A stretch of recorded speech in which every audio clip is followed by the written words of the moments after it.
오늘 이제 두 번째 시간인데 우리가 수련의 주제 가지고 계속해서 말씀을 나누고 있습니다. 그래서 하나님 나라에 대해서 배울 텐데 우리가 하나님 나라로 들어가는 이제 오늘 방법 그리고 예수님이 하나님 나라로 초대하시는 우리에게 그리고 필요한 것들 요청하시는 게 무엇인지 오늘 말씀을 통해서 같이 살펴보도록 하겠습니다.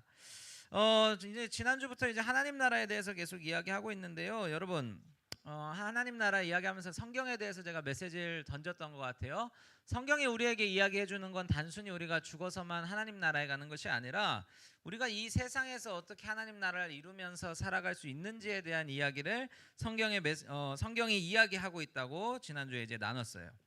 하나님은 이제 세상을 창조하시고 그다음 창조하신 이후에 벌어지는 일들, 하나님의 형상으로 우리 한 사람 한 사람들을 이제 지으셨습니다. 여러분 한 사람 한 사람들이 다 하나님의 형상으로 이제 지어졌는데 여러분 그런데 이제 그 하나님의 형상으로 지은 사람들에게 하나님께서 주신 조건이 하나 있었어요. 그건 바로 이제 하나님 중심으로 사는 것이죠. 그리고 하나님 우리의 왕 되신 하나님을 왕으로 인정하면서 이제 살아가는 게 인간의 사명 그리고 인간이 해야 할 일이었는데 이게 이제 죄가 들어오면서 타락한 이후에 인간이 이제 자기 중심에 따라서 하나님 중심이 아니라 자기 중심으로 이렇게 변하게 되었다까지 우리가 살펴봤습니다. 자, 이게 이제 성경의 앞에 창세기 1장에서 이제 3장의 이야기고, 자, 그 3장 이후에 벌어지는 이야기들이 바로 하나님께서 이 타락한 세상을 구원하시기 위해서 그리고 죄로 얼룩진 우리를 구원하시기 위해서 한 사람을 보내셨다. 하나님의 하나뿐인 아들을 우리에게 보내주셨다. 여러분 그분이 누구예요? 그렇죠, 예수님이죠. 이 하나뿐인 아들을 구원자로 보내주셨어요. 그래서 이 예수님께서 오셔서 이 망가진 모든 세상을 회복하시고 죄로 얼룩진 우리를 구원하시기 위해서 시작하신 게 바로 하나님 나라라는 거죠. 자, 여러분 이 하나님 나라에 들어가기 위한 이제 첫 번째 조건 그리고 이제 예수님께서 이 세상에 하나님 나라를 시작하시면서 그 하나님 나라로 우리를 초청하시는데 그 방법이 무엇인지 오늘 말씀에서 아주 분명하게 이야기해주고 있습니다. 자, 여러분 이 마가복음 1장 14절하고 15절은 뭐냐면 예수님께서 이 세상에 오셔서 첫 번째로 전하신 하나님 말씀이에요. 바로 설교라는 거죠. 첫 번째 설교. 자, 여러분 뭐든지 첫 번째가 굉장히 중요합니다. 저 사람이 첫 번째 어떤 얘기를 하는지 잘 들어야 그 사람이 뭘 이야기하려는지 알 수 있죠. 자, 여러분 예수님께서 오늘 이제 하나님 나라가 가까이 왔다라고 말씀하시면서 우리에게 하시는 말씀이 뭐예요? 15절 한번 볼까요? 15절. 자, 우리 한 목소리로 한번 낼도록 하겠습니다. 15절 시작. 이르시되 때가 찼고 하나님 나라가 가까이 왔으니 회개하고 복음을 믿으라. 자, 그렇습니다. 예수님께서 우리에게 먼저 하시는 요청이 뭐예요? 회개하고 그 다음 이제 복음을 믿으라. 자, 여러분 여기서 회개가 뭘까요? 여러분 생각하는 회개가 뭐예요? 죄를 막 뉘우치고 또 막 눈물로 막 기도하는 것 정도로 여러분 회개에 대해서 생각할 수 있어요. 그런데 이제 이 회개의 의미는 뭐냐면 성경에서 되돌아오는 것이라고 말합니다. 되돌아오는 것 아니면 이제 돌아서는 것. 자, 여러분 그래서 우리는 이 회개에 대해서 여러분 후회하고 아주 혼동할 때가 많이 있어요. 여러분 후회는 여러분의 삶에서 어떤 잘못한 부분들, 내가 잘못한 행동 아니면 내가 어떻게 잘못한 실수 이런 것들을 잘못된 점을 인정하고 뉘우치는 거죠. 여러분 그래서 이 잘못한 것을 뉘우치다 보면 때로 눈물이 막 흐를 수도 있어요. 그러나 여러분 그냥 눈물을 흘린다고 해서 내가 눈물을 흘리고 하나님 앞에 잘못했어요 라고 기도하는 게 여러분 그게 회개의 전부는 아니라는 거예요. 여러분 이건 후회지 성경에서 말하는 회개가 아니라고 오늘 이야기하고 있는 거예요. 그래서 예수님께서 그리고 성경에서 우리에게 말씀해 주시는 게 있어요. 진정한 회개가 무엇인지에 대해서 고린도후서 7장에서 이야기하는데 우리 한번 한 목소리로 정말 성경에서 말하는 회개가 무엇인지 우리 한 목소리로 고린도후서 7장 10절 읽어보도록 하겠습니다. 시작. 하나님의 자 다시요 다시 한 목소리 다시 자 한 목소리로 읽을게요. 시작. 하나님의 뜻에 맞게 마음 아파하는 것은 회개를 하게 하여 구원에 이르게 함으로 후회할 것이 없습니다. 그러나 세상 일로 마음 아파하는 것은 죽음에 이르게 합니다. 자, 그렇죠. 지금 예수님께서 말씀하시는 게 뭐냐면 하나님의 뜻에 따라서 여러분들이 마음 아파하는 것. 여러분의 삶을 정말로 하나님을 등지고 이렇게 서 있다가 하나님께로 돌이키는 것. 여러분 이거 회개예요. 이때 여러분 눈물이 흐를 수도 있고 감정적으로 여러분 그 마음이 정말 하나님 앞에 죄송한 마음이 들어서 막 눈물을 흘리면서 기도할 수도 있는데, 여러분 이 마찬가지로 후회할 때도 우리가 눈물을 흘릴 수 있다는 거죠. 여러분 후회와 회개는 비슷해 보이지만 분명히 달라요. 여러분이 어떤 일에 대해서 후회하는 일이 있나요? 아, 이건 내가 정말 했으면 안 됐는데 하는 일. 이건 내가 그때 다시 돌아갈 수 있다면 내가 그 일을 하지 않았을 거야 라고 생각하는 일 있어요? 여러분 이런 일에 대해서 후회는 어떻게 반응하냐면 여러분들 그 결과에 대해서 슬퍼하는 거예요. 여러분 만약에 그 일이 내가 다른 사람들한테 밝혀지지 않았다면 여러분 슬퍼하지 않아요. 후회는 단순히 그 일이 일어난 거에 대해서 책임에 대해서 책임지지 않는다고. 이 결과가 다른 사람한테 드러나지 않았다면 여러분 후회는 절대로 슬퍼하지 않습니다. 그래서 이게 내 행동이 어떻게 하나님을 슬퍼하게 하는지, 하나님 마음을 아파하게 하는지에 대해서 전혀 관심이 없어요. 그리고 후회의 특징은 뭐예요? 한 가지 더, 철저히 나한테 초점을 맞춘다는 거예요. 내 기분이 상했는지, 내가 지금 얼마나 아픈지, 내 삶이 얼마나 망가졌는지. 여러분 그러나 회개는 하나님께 초점을 맞춘다는 거죠. 내가 하나님을 얼마나 가볍게 생각했는지, 하나님 보내주신 사람을 내가 얼마나 소홀하게 생각했는지. 여러분 이게 회개라는 거예요. 여러분 저는 여러분들이 후회를 넘어서 하나님 앞에 우리의 삶을 정말 온전한 그 회개의 자리로 나아가는 우리 중등부가 되기를 소망합니다. 여러분 하나님이 이제 구약에서 우리가 구약 성경을 보면 이스라엘 백성들이 하나님을 떠났을 때 하나님의 백성들을 향해서 하나님께서 하신 메시지는 너의 삶을 후회하고 그냥 눈물을 흘려라 정도가 아니라 너의 삶을 하나님 앞에 돌이켜라.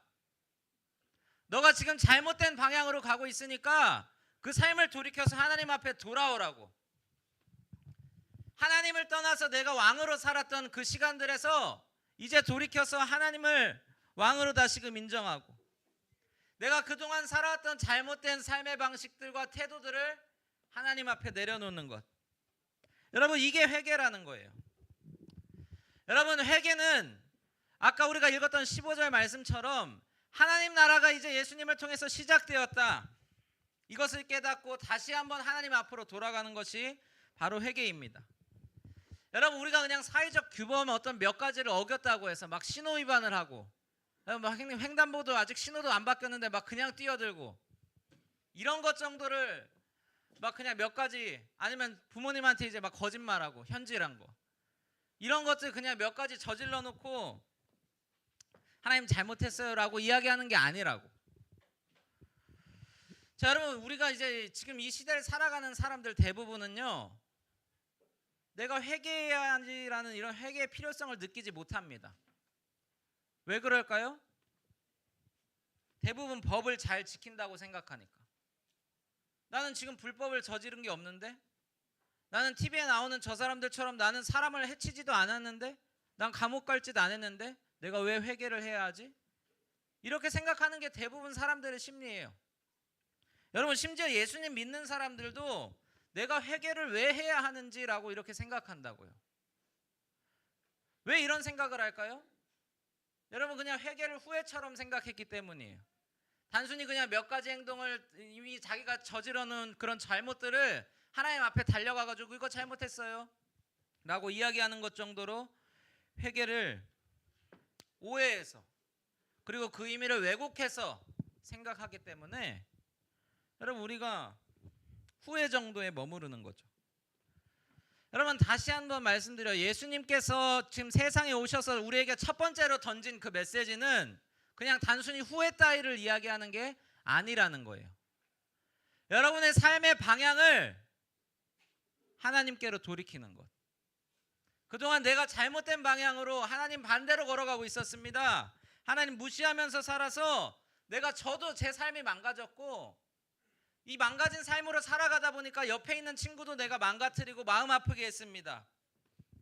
내 인생의 방향이 잘못되었어요. 그러니까 이제 다시 하나님 앞으로 돌이킵니다. 라는 이런 고백이에요. 여러분, 하나님 없이도 잘 살 수 있다고 생각하는 사람은 후회할 수 있어요.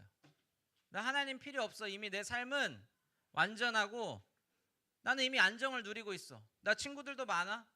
나 돈도 많이 있어. 나 공부도 잘해.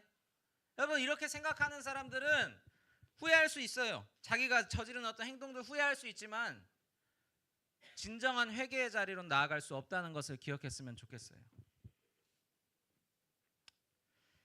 자기가 주인 되었던, 자기가 왕 되었던 그런 삶의 문제들, 이런 것들을 하나님 앞에 우리가 우리의 연약함을 고백할 때 우리가 진정으로 회개할 수 있다는 거죠.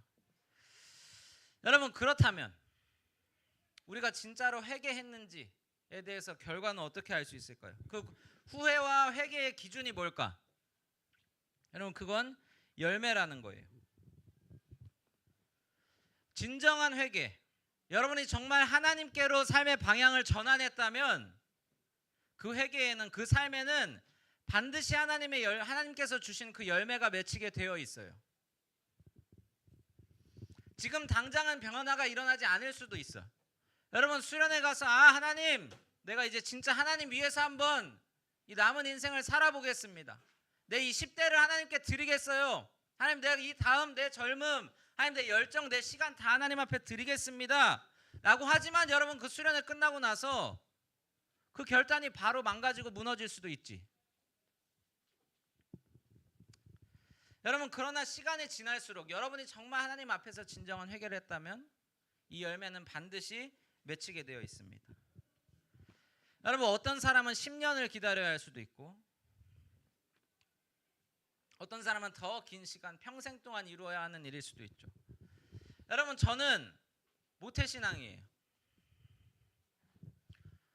저는 이제 예수님을 믿은 지 어떻게 보면 30년 조금 더 됐네요. 30년이 좀 넘었어요. 여기 계신 선생님들은 학창 시절 때부터 예수님 만나신 분들도 있고, 아니면 여기 있는 학생들 중에서는 초등학교 때 어떤 친구가 전도해서 온 친구들도 있어요.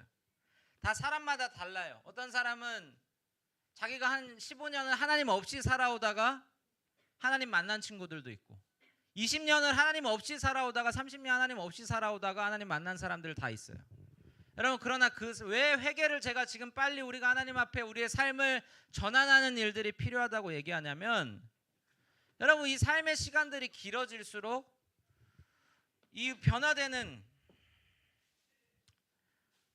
시간들이 점점 더 길어지기 때문이에요. 우리의 삶이 하나님 앞으로 더 변화되기 위해서 오랜 시간이 걸리기 때문에 빠른 회개가 우리 가운데 필요하다는 거죠. 여러분, 오늘 말씀 이제 회개에 대해서 우리가 나눴는데, 오늘 저는 여러분들의 삶 가운데 이러한 일들이 있기를 원합니다. 물론 그 방향 전환이, 한 번의 방향 전환이 우리 인생 가운데 있어야 하는데, 수련회 때 일어날 수도 있어요. 아니면 오늘 이 자리를 통해서 하나님, 내가 이 말씀을 듣고 다시 한번 하나님 위해서 그 방향 전환을 하겠습니다 라고 생각하는 친구들도 있죠. 여러분의 인생, 그리고 우리의 인생은 이런 선택들과 이런 결단들로 이루어지게 됩니다. 오늘 점심 때 뭘 먹을지, 마라탕을 먹을지, 아니면 또 우리 2학년 친구들 좋아하는 즉덕에 갈지, 아니면 교회에서 주는 삼계탕을 먹을지, 여러분, 이런 작은 결정들부터 어떤 고등학교에 가고, 그리고 내가 어떤 사람을 만나서 어떤 사람을 배우자로 막 선택해야 하고, 이런 고민들부터 더 중요한 결정들, 여러 가지 그런 중요한 결정들이 있지만 우리 삶에서 가장 중요한 결정은 바로 이 하나님 앞에서의 오늘 방향 전환이라는 거예요. 우리 인생의 중심을 누구한테 둘 것인가? 저는 하나님께 두는 우리 중동과 되기를 간절히 소망합니다. 하나님께 우리의 중심을 두고 그 한 번의 방향 전환이 우리 삶에, 또 이번 여름 수련회 가운데 일어나기를 주님의 이름으로 축복합니다. 자, 여러분, 그러면 우리가 이 회개의 소식을 듣고 회개하기로 결단한 우리 친구들 이제 어떻게 살아야 할까요? 여러분, 이제 말씀 정리할 텐데요. 말씀을 제가 정리한다는 건 이제 내렸던 고개를 이제 다 들고 저한테 집중하라는 이야기예요. 이제 끝날 때가 되었으니까, 자, 말씀을 앞에 이제 어떻게 살아야 하는지. 우리 아까 15절 말씀 한번 다시 보여주실 수 있나요? 오늘 말씀 15절. 자, 회개하고 그 다음에 뭐라고 예수님께서 말씀하시나요? 복음을 믿으라고 말씀하세요. 회개하고 복음을 믿어라. 여러분, 우리 신앙은 뭐예요? 여러분, 뭘 믿는다고 생각하세요? 신앙이 뭘 믿는 거예요? 여러분, 믿는다면서. 그럼 내가 뭘 믿는지는 정확히 알아야죠. 승범이 뭐라고요? 나지막하게 막 이렇게 이야기했는데 하나님. 그렇죠. 아니, 다른 사람들 하나님 안 믿어? 자, 하나님 믿는다 했어요. 자, 믿음은요, 자, 내가 믿고 싶은 거 그런 걸 믿는 게 아니라 여러분, 하나님 믿는 거예요. 그리고 예수님 믿는 거죠. 그리고 예수님께서 우리를 위해 하신 일을 믿는 게 바로 우리의 믿음이에요. 여러분, 예수님이 우리를 위해 하신 일이 뭐죠? 십자가 위에서 죽으시고 그리고 부활하심으로 우리에게 새로운 생명을 주신 일이에요. 여러분, 믿음은요, 이 일들에 우리가 반응하는 거예요. 예수님께서 우리에게 그 큰 사랑을 주셨기 때문에 우리에게 주신 이 사랑을 기억하며 그리고 이 사랑을 믿을 때 우리가 세상 속에 있지만 세상에 속하지 않은 그 한 사람 한 사람들로 살아갈 수 있다는 거죠. 여러분, 그 하나님께 속한, 우리가 아까 첫 찬양으로 고백한 거였죠. 주님께 속한 자가 되어서 하나님 나라를 위해 살아간다는 그 찬양의 고백처럼 우리가 살아갈 수 있다는 거죠. 여러분, 이제 남은 인생들을 어떻게 살아갈지 오늘 좀 잘 고민해 봤으면 좋겠어요. 세상은 그냥 우연히 살다가 우리에게 우연히 죽는다고 말합니다. 그러나 하나님께서는 하나님의 형상으로 지어진 우리가 하나님의 계획 안에서 그 계획을 이루는 사람으로 우리를 불렀다고, 그리고 우리를 향한 그 놀라운 계획이 있다고 말씀하십니다. 여러분, 저는 이 놀라운 계획에 동참하는 우리 중등부가 되기를 소망합니다. 한 사람도 빠짐없이 그 예수님의 초청에 응답하여서 우리 하나님 나라 백성들로 살아가는 우리 중등부 예배 공동체가 되기를 주님의 이름으로 축복합니다. 우리 같이 이 찬양 드리고 하나님 앞에 한 번 더 헌신을 결단하는 시간 갖도록 하겠습니다. 우리 온전케들이 우리 같이 찬양하고 잠시